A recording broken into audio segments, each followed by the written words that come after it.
سلام دوستان.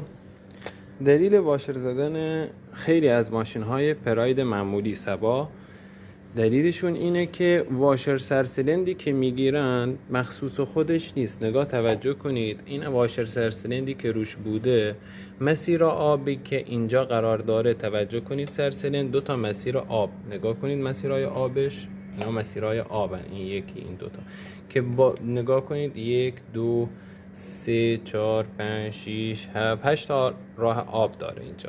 این 4 تا سوراخ ها رو که میبینید، الان واشری که میخوایم نصب کنیم واشر 131. وقتی که بستش میکنید نگاه کن، راه آب بسته است، زیر اینا راه آبه، این که بسته، اینا که بستن. توجه کنید فقط یه پایینی ها بازن، پایینی ها کاملا درسته ولی بالایی ها راه آبشون بسته است. ما اومدیم با نگاه توجه کنید، اومدیم چه کار کردیم، واشر نو رو که